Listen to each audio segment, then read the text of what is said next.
Welcome back to the Marvel Cinematic Universe. This is a very different role for you. Tell us about Sersi. Yes. I feel so lucky to be back. Really excited for everyone to see the film. Sersi she's the Eternal that has the most affinity with humankind. Yeah. So she's a bit of a free spirit. She's empathetic. She likes to have a bit of fun as well. She's a bit unpredictable, but it was fun playing her. I heard you say once that this was kind of a coming-of-age story for Sersi, which I think is so interesting because, 7,000 years old, wouldn't you think she's already here? But talk to us a little bit more about... After 7,000 years, she would have... No, it turns out there are still some things for her to learn. No, it is. That was the challenge of this film. How do you play a being that's been around for 7,000 years, who has kind of seen everything, but still is hopeful, has seen the best and the worst of humanity? Where does her hope come from? And that was something that I had to kind of find and explore, and that was really interesting to do. So, well, something that is often present in coming-of-age stories is a love story, which you get to be a part of. Can you tell us a little bit about Sersi and Icarus and working with Richard Madden? Yeah, so Sersi and Icarus, they've kind of been on and off for thousands of years. So you can imagine an on-off relationship, and everything that they could have gone through, they've gone through together. But yeah, they are kind of immortal soulmates, is the way they've been described. And they're very different to each other, but kind of opposites attract. But how do you, with you and Richard Madden, how did you go about creating this relationship that spans thousands of years and has that rich history?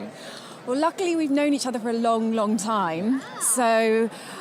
yeah, I mean, we had a shorthand already from the first moment we got on set. And it was like, oh, wow, this is so nice. We've never worked together before, but, we know how to push each other's buttons. We know how to make each other laugh.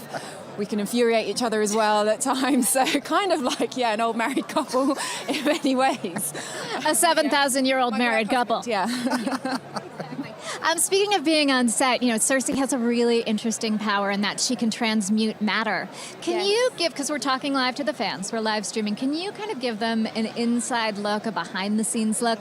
What's it like to actually be on set shooting those scenes when things are changing in front of you? Is somebody saying, this is what you're seeing now? Is it green screen? Is it... there wasn't that much green screen, to be honest. There were scenes where I do change things, but it's just all kind of camera tricks of like pausing, substituting something in, and it kind of not that high tech really.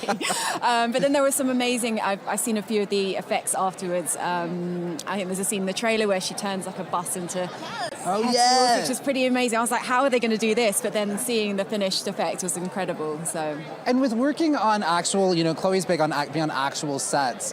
How did that enhance your performance? Because you've done, other films as well. Did it have an impact in being in your performance? You know what? It was amazing to be in these locations. Sometimes we were up against it. It was incredibly windy, sandstorms, on the edge of a cliff. It was great to be doing these epic scenes, but in the actual kind of real world locations. I loved it. It was a challenge, but it was hopefully it pays off in the film because you really see how beautiful the cinematography is. It definitely pays off, and it's so wonderful watching your character throughout this film. So have a wonderful time tonight, and thank you so much for taking the time to talk to the fans. Bye, guys.